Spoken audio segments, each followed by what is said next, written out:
क्या बाबर आजम ने अपनी टीम को इस वक्त पीएसएल सीज़न 11 के फाइनल में पहुंचा दिया है? ये बुनियादी सवाल है जो इस वक्त हर क्रिकेट एक्सपर्ट, फॉर्मर क्रिकेटर, यहाँ तक के क्रिकेट लवर पूछ रहा है। मैं हूँ ताबिश मीर और आप मुलाहिज़ा कर रहे हैं K21 की पीएसएल से मुताल्लिक खुसूसी ट्रांसमिशन, और हम बात करेंगे पेशावर ज़ल्मी बमुकाबला मुल्तान सुल्तान जो है आज इन एक्शन है हैदराबाद के ख़िलाफ़। लेकिन सबसे ज़्यादा जो आज का स्पोर्ट्स का मेन टॉपिक है वो पेशावर ज़ल्मी का मैच है इस्लामाबाद यूनाइटेड से। कल बड़ा अच्छा आगाज़ रहा इस्लामाबाद यूनाइटेड का। In the early on it was looking like कि इस्लामाबाद यूनाइटेड को जो टारगेट मिला है दे कैन चेस इट, लेकिन वही बात और मुख्तलिफ एक्सपर्ट्स का मैं तज्जिया सुन रहा था, वो यही कह रहे थे कि पाकिस्तान क्रिकेट टीम के जो दामाद हैं उन दामादों ने पाकिस्तान की क्रिकेट को बड़ा नुकसान पहुंचाया है। वाया शाहिद खान अफरीदी साहब के दामाद शाहीन शाह अफरीदी हों, वो अपने को बैटर समझते हैं लेकिन वो बैटर है नहीं और आर्टिफिशियल बैटर के तौर पर ऊपर आते हैं, और जिसकी वजह से लाहौर कलंदर्स ने स्ट्रगल किया। इससे पहले पाकिस्तान टीम ने ओडीआई में स्ट्रगल किया, but the same opinion taking place for Shadab Khan also. और कहा जा रहा है कि अपनी बॉलिंग पर तवज्जो दे तो बैटिंग करने की उन्हें ज़रूरत नहीं पड़ेगी। मेरे साथ दो बड़े ख़ास मेहमान मौजूद हैं आज के प्रोग्राम में। पाकिस्तान टीम के फॉर्मर अंडर 19 के कैप्टन रहे हैं, बड़े ज़बरदस्त क्रिकेटर भी हैं, अजीम गुम्मन साहब मेरे साथ मौजूद हैं, और इसके साथ साथ one of the finest cricketer in the history of Pakistan cricket.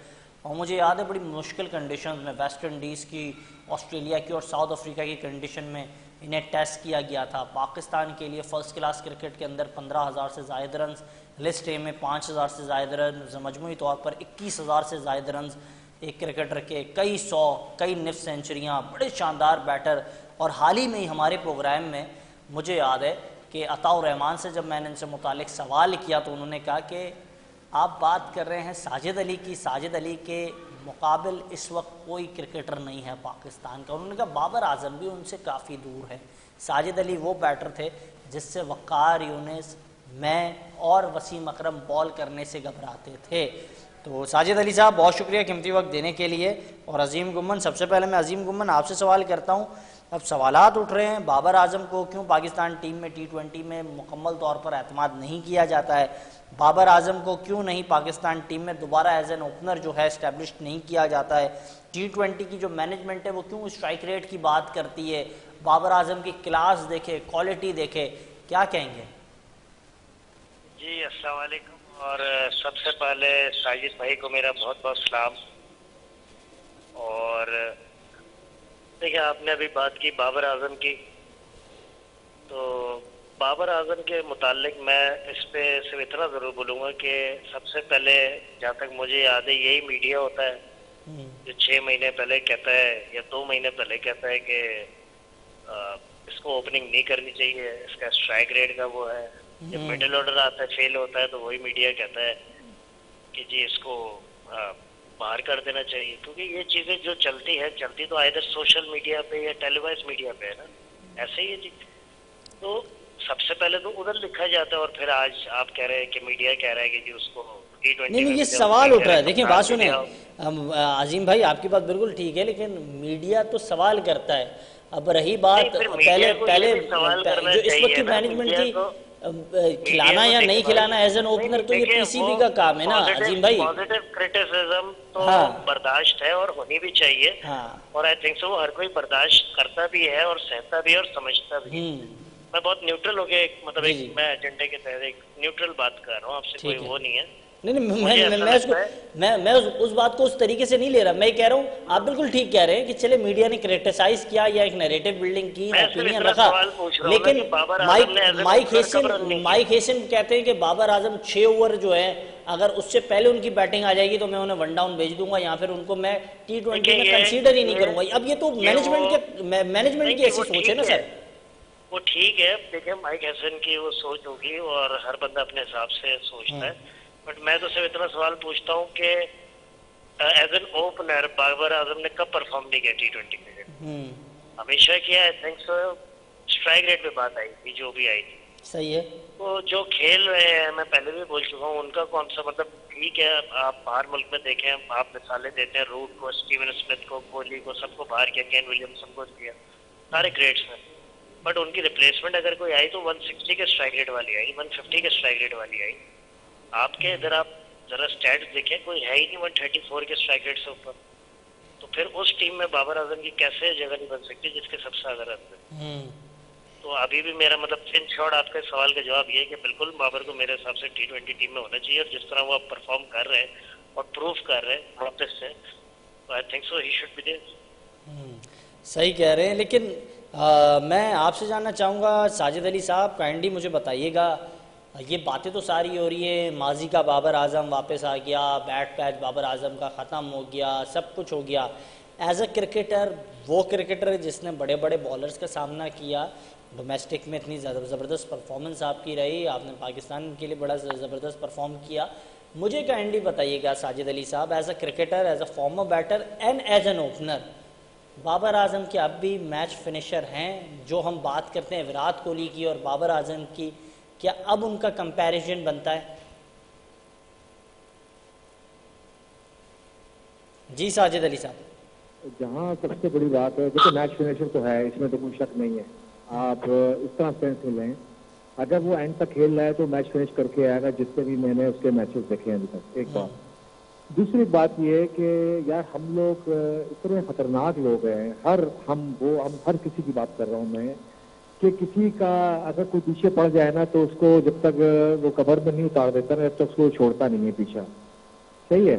और दूसरी बात यह है कि यार बाबर आजम के अलावा आप मुझे कोई एक प्लेयर गिना दें, कोई प्लेयर गिना दें जो अपनी इतनी रेगुलरिटी से रन बना रहा हो और जिसने रन बनाए हैं। क्या होता है कि जो एक पक्का बैट्समैन भी होता है ना, जब आपसे क्रिटिसाइज शुरू हो जाते हैं ना बहुत बुरी तरीके से, आप मेरी गौर से बात सुनिएगा, आप जब उसको क्रिटिसाइज करने लगते हो बहुत बुरी तरीके से, तो वो बंदा कभी भी उसने दिल पे लिया तो उसके साथ वही होता है जो बाबर आजम के साथ हुआ। जैसे अजीम ने भी कहा कि उसको ओपनर नहीं खेलना चाहिए, चलो जी ओपनर से हटा दिया, फिर उसको 1 डाउन लगे, 2 डाउन लगे, वॉट एवर जो भी काम किया वो गलत किया। अब अभी हम सब जो है ना उसके लिए अच्छा बोलने लगे, यार ये हम लोग गलत है। यार देखो, हमारे पास कोई भी ऐसा बैट्समैन नहीं है जो एक पूरे 20 ओवर खेल सके। एक बात स्ट्राइक रेट की आती है, देखिए उसका स्ट्राइक रेट 129 या ऐसे कुछ है, 125, ठीक है जी।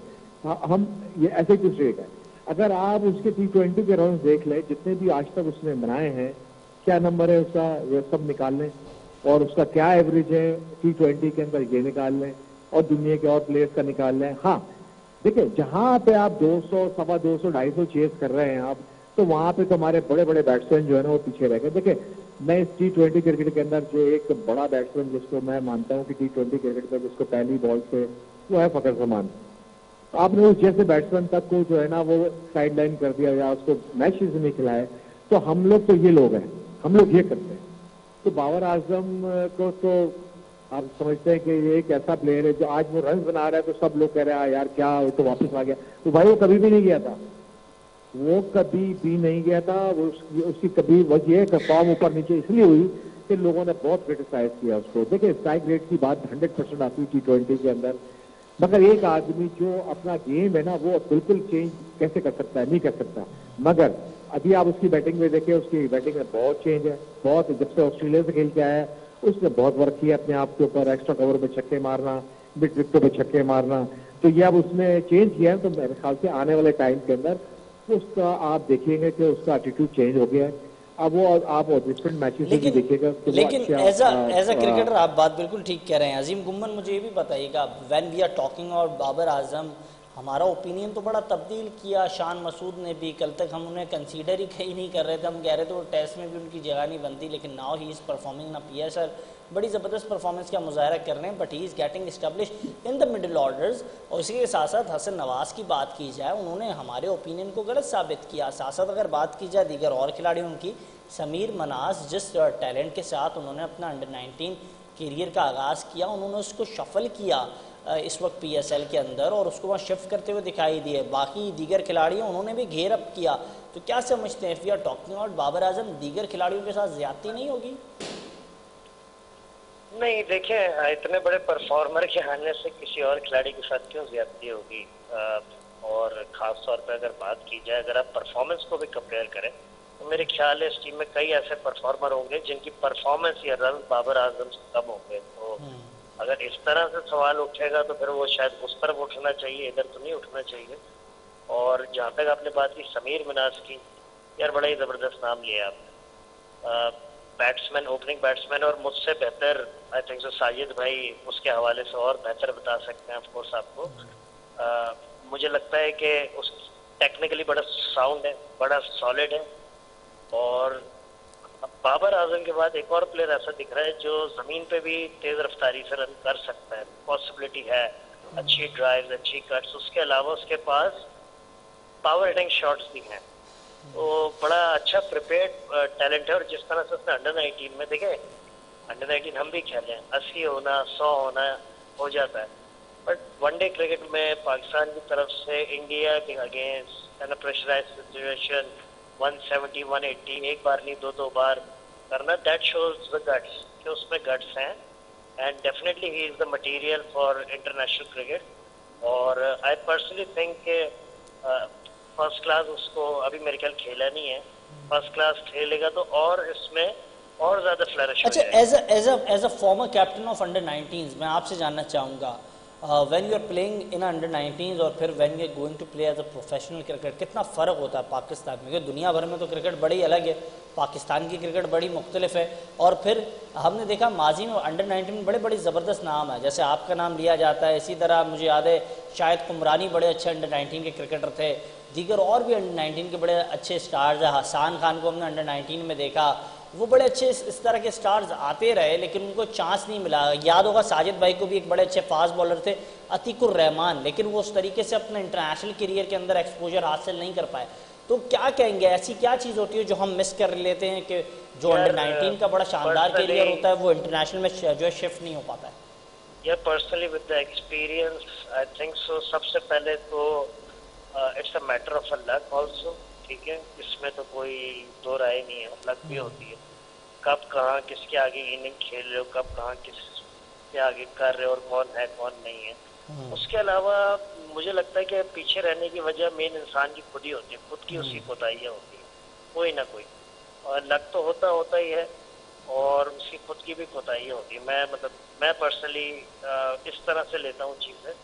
मुझे ऐसा लगता है कि इंसान की ज़्यादा गलती, यस चीज़ें होती हैं, इस फील्ड में है, बात करने पे आई थिंक सो सबको ही पता है कि हर फील्ड में ही, प्रोफेशनल फील्ड में चीज़ें होती हैं, बट उस पर it's not right to talk, या उस पर कोई बात करने का वो भी नहीं है। हमें सोचना तो पॉजिटिव अंदाज से ही चाहिए। तो yes it's a matter of luck, but बहुत से ऐसे प्लेयर हैं जो अंडर 19 में भी बहुत हिट हुए, बाद में भी बहुत हिट हुए हैं। और यू नो सारी चीज़ें, क्योंकि अंडर 19 ही सिर्फ वो नहीं होता, आगे भी आपने क्रिकेट खेलनी है, आगे आप अपनी लाइफ को किस तरह लेके चलते हो, तो वो सारी चीज़ें बहुत मैटर करती हैं। आपकी बात ठीक है, बहुत से ऐसे टैलेंटेड प्लेयर हैं जो अंडर 19 में बहुत ज़्यादा वास्टली टैलेंटेड लगता है, बट बाद में कोई और ओवरकम कर जाता है। बिल्कुल। क्या कहेंगे जनाब साजिद अली साहब, एज अ क्रिकेटर मैं आपसे जानना चाहूँगा, फर्स्ट क्लास में जो खिलाड़ी परफॉर्मेंस का मुजाहरा कर रहे थे, एज अ क्रिकेटर क्योंकि आपने भी ये चीज़ें देखी हैं, फर्स्ट क्लास में रनों के अंबार खड़े किए, नहीं पहाड़े खड़ी कर दी, इसके बाद भी फिर जिस तरीके से आपका इंटरनेशनल क्रिकेट करियर रहा, इमरान खान साहब की कप्तानी में आपने खेला, तो मुझे ये बताइएगा साहिबजादा फरहान बड़े ज़बरदस्त अंदाज से उन्होंने उस एग्रेशन को शिफ्ट किया फर्स्ट क्लास करियर के इंटरनेशनल क्रिकेट के अंदर। इस लड़के की स्पार्क को कैसा देख रहे हैं एज एन ओपनर बैटर? आप क्या समझते हैं, हमारे पास बहुत सारे ऑप्शंस आ चुके हैं? हाँ बिल्कुल, आप ये बात तो सही है, ऑप्शन बहुत ज़्यादा है हमारे पास। जैसे मिनाज की बात हो रही है, मैं ऐसे ज़ाती तौर पे ये समझता हूँ उस बच्चे को अभी ग्रूम करना चाहिए। देखिए सूर्यवंशी की मिसाल ले लें, वो 100 पे 100 मार रहा है, ठीक है, और किसी ने ये नहीं बोला कि कोई बंदा कमेंटेटर, कोई बंदा ये नहीं बोला कि इसको इंडियन टीम में होना चाहिए, कोई बंदा नहीं बोला। उनको पता है कि वो क्या मटेरियल है, वो क्या है। देखिए सबसे पहली बात है, T20 एक ऐसी क्रिकेट है जिससे प्लेयर बन जाता है, जिससे प्लेयर खराब हो जाता है, ठीक है। ये वो लड़का जिस तरह अपना स्टडी गेम खेलता है, उसको मेरे अपने जाती ख्याल है उसको फर्स्ट क्लास में रन बनाने दें और उसको वनडे के ऊपर उसका फोकस रखें, क्योंकि देखिए T20 जो खेला है ना अच्छी, वो वनडे में उसको चांस मिलना चाहिए। वनडे की क्रिकेट खेले, जो T20 हमारी जो वनडे लिस्ट से मैचेस होते हैं उसके ऊपर देखें क्या परफॉर्म करता है वो। 50 देखिए under 19 cricket totally different ball game है, ठीक है ना। अभी जब ये लिस्ट ए में आएगा, जब लिस्ट ए में रन करेगा, वो फर्स्ट क्लास में रन करेगा, तब उसका पता चलेगा वो कहाँ खड़ा हुआ है। एक बात, दूसरी बात ये है कि T20 के अंदर जो है ना, मेरा नहीं ख्याल उसको खेलते रहना चाहिए और उसके बारे में ये नहीं सोचा। बिल्कुल डेफिनेटली वेरी गुड टैलेंट, बहुत जबरदस्त टैलेंट है। आपने जिक्र किया बीच के अंदर शान मसूद का, आई एम वेरी इम्प्रेस्ड कि जो शान मसूद इस दफा खेल रहा है, जो क्रिकेट खेल रहा है, जो जिस सिनारियो में खेल रहा है, उसको कोई किसी चीज का प्रेशर नहीं है, वो अपनी टीम को साथ लेके चल रहा है। इवन के 4 आउट है 5 आउट है, वो अपनी वही गेम खेल रहा है। यही गेम, यही क्रिकेट है। यही ऑस्ट्रेलियंस खेलते हैं कि हमारा 4 आउट है 5 आउट में 100 पे आउट हो जाएंगे, मगर उनकी गेम चेंज नहीं होती। यही चीज को हमने अडॉप्ट करना है अपने T20 के अंदर। हमें बिल्कुल भी फेलियर से नहीं डरना है। आपने बात करी उस लड़के की यार, आपने एक और लड़के का नाम दिया था जो ग्लैडिएटर्स खेल रहा है, जो अभी टीम से बाहर हो गया है। यार क्या नाम है उस बच्चे का यार, मेरे जहन से नाम निकल गया मेरा। ये ग्लैडिएटर के नीचे 4-5 नंबर खेल रहा है यार। आप हसन नवाज की बात कर रहे हैं? हसन नवाज देखिए, उसने भी देखिए नीचे अपने आप को चेंज किया ना। तो ये लोग हैं, देखिए ये अब वो सिनारियो में आ गए। अब ये जितना रन करेंगे ये उतने ज्यादा इनको सीखना चाहिए इस चीज से, ठीक है ना। ये पाकिस्तान की देखिए एसेट है, इनको सही तरह इस्तेमाल करना चाहिए। मिनाज एक ऐसा बच्चा है कि जिसको बहुत गौर और फिक्र से आपको यूज करना है। उसको अल्लाह का वास्ता, उसको कोचिंग ज्यादा नहीं होना चाहिए इस बच्चे को, सही है जी। उसको कोचिंग करेंगे उसका बड़ा गर्क हो जाएगा। उसको खेलने दें, उसको रन बनाने दें, उसको रन, आप वो रन बच्चों में खेले, रन बनाए। बस रन बनाने की आदत जब बंदे को डल जाएगी तो रन बनाना ही, ये सब कुछ है, यही चीज होती है। बाकी ये है कि पाकिस्तान में टैलेंट जो भी है वो आपके सामने। मिनाज इज एक्सेप्शनल टैलेंट, ठीक है जी। उसके ऊपर हमें गौर करना चाहिए और उसके लिए जल्दी नहीं करना चाहिए हमको। हमें जो है वो उसको इस्तेमाल करना चाहिए आराम से, उसको बिल्कुल खेलने दें क्रिकेट। बिल्कुल बिल्कुल इस्तेमाल करना चाहिए। क्या कहेंगे अजीम गुमन साहब? यू आर एडिंग समथिंग, आप बताएं। हाँ, नहीं बिल्कुल एडिंग नहीं कर रहा था। शाहिद भाई की बात मैं समझता हूँ बिल्कुल ठीक है। मैंने भी गलत दूसरे वे में बोला, पर यही बोला कि फर्स्ट क्लास क्रिकेट का टेस्ट करें, और उन्होंने बिल्कुल ठीक बात की कि जब लिस्ट है और फर्स्ट क्लास क्रिकेट का और आएगा तो और चाम आएगा। और वाइट बॉल वो अच्छी खेल रहा है, उसमें आप बिल्कुल उसके लिए सोच सकते हैं सारी चीजें। और आई थिंक सो बड़ा अच्छा टैलेंट है, टेक्निकली भी मुझे बहुत पसंद है, लगता भी सॉलिड है। तो आई रियली होप कि अच्छा फ्यूचर हो उसका। नहीं, वैसे ये जो बात आप कर रहे हैं ना, मेरी बात हुई थी रिसेंटली मुल्तान सुल्तान के, इस पर कोचिंग पैनल का पार्ट है, बैटिंग कोच हैं शोएब मकसूद साहब, उनसे गुफ्तगू हुई थी और उन्होंने कहा कि ये जो 2 बिरादरान हैं और इनके एक और भाई हैं अब्दुल्ला मिनाज, 3 भाई हैं ये, वो भी आ रहे हैं इससे लूप का हिस्सा बन रहे हैं। अरफात मिनाज, समीर मिनाज, दैन अब्दुल्ला मिनाज। लेकिन उन्होंने कहा था ये समीर मिनाज है ना, इस बच्चे पर हमने ख़ास तौर पे काम भी किया है और शोएब मकसूद खुद कह रहे थे कि बड़े टैलेंटेड बच्चे हैं। तो आप समझते हैं मुल्तान की जो सरज़मीन है, जैसे हम बात करते हैं हैदराबाद में बड़ा ज़बरदस्त टैलेंट मौजूद है। हनीफ मलिक साहब का भी हम कोचिंग पैनल का पार्ट देख रहे हैं, पाकिस्तान क्रिकेट बोर्ड के साथ वो मुंसलिक भी हैं, और साथ साथ दीगर और भी खिलाड़ी थे। आपका ताल्लुक़ हैदराबाद से, फैसल अतर का। इस तरह मुल्तान से अगर देखें राहत अली थे, फिर हम बात करें शोएब मकसूद, नाउदीज़, अरफात ब्रादरान, मिनाज ब्रादरान। तो क्या समझ रहे हैं, positive outcome is coming for the Pakistan in the future? देखें, it's most important thing is talent come चाहे कहीं से भी आए, टैलेंट को आना चाहिए। और बिल्कुल, लेकिन फिर इनका क्या करेंगे अजीम गुम्मन साहब? टैलेंट तो आ रहा है, अब वही आपके दौर से लेके साजिद भाई के दौर से लेके अब तक ये जो हमारे यहाँ ये लॉबी वाला सिस्टम है, ये पहले भतीजे भांजे आ जाते थे, अब दामाद आ रहे हैं, अब दामाद के बाद बेटे आ जाएंगे, तो ये बेचारे कहाँ जाएंगे? नहीं, ये बेचारे कौन बेचारे, आप मुझे बताएं कि पाकिस्तान टीम में सारे क्या जो आप कह रहे हैं वही खेल रहे हैं? ऐसा नहीं है, परफॉर्मर भी हैं, और परफॉर्मर ही हैं सभी टीम में हैं। हर किसी की अपनी राय हो सकती है और मैं उसकी कदर करता हूँ, बट इवेंचुअली अगर आप देखें तो परफॉर्मर ही है। मुझे पता है ये बातें भी होती हैं कि यार PSL में जाके वो परफॉर्म करके वापस आ जाते हैं। तो आपके यहाँ जो क्रिकेट है T20 की जो सबसे बड़ी, ऐसा होता तो है ना, आप देखें PSL की परफॉर्मेंस पर आप तो है नहीं, आप PSL की परफॉर्मेंस पर टीम तो बना रहे हैं, आपने जो इस वक्त बड़ी टीम बनाई उसमें ये सारी चीजें होती रही, हमने देखा।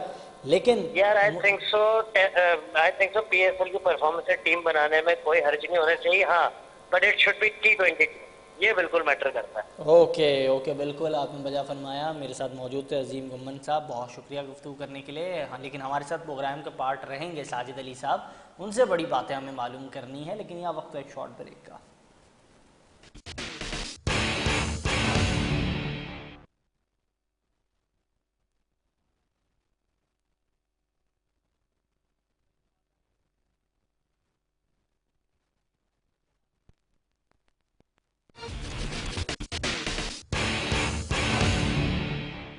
प्रोग्राम में फिर से खुशामदीद, और मेरे साथ मौजूद हैं साजिद अली साहब। और साजिद अली साहब, क्या कहेंगे, हम हमेशा बात करते हैं कैप्टन मटेरियल की, आपके पास बड़ा अच्छा एक्सपीरियंस रहा, you played with in the captaincy of Imran Khan, और इमरान खान साहब की कप्तानी की हर कोई दाद देता है। ऐसी क्या बात थी इमरान खान साहब में जो आज के कप्तानों में नहीं है? वो क्या ऐसे डिसीजन लेते थे कि मैनेजमेंट उनकी बात सुनने पर मजबूर हो जाती थी? आज की मैनेजमेंट के जो है फैसले चलते हुए दिखाई देते हैं, ऐसा लगता है कप्तान जो है उसके हाथ में कोई स्क्रिप्ट है मैनेजमेंट की, और वही होता रहता है ग्राउंड में भी, टीम के साथ भी, डगआउट में भी, ड्रेसिंग रूम में भी। तो what change must we need in this system? देखिए, सबसे पहली बात तो यह है कि इंसान के अंदर अपने पास जो भी कैप्टन है उसका सेल्फ बिलीव होना चाहिए, बहुत तगड़ा किस्म का, जो कि इमरान खान साहब के पास था।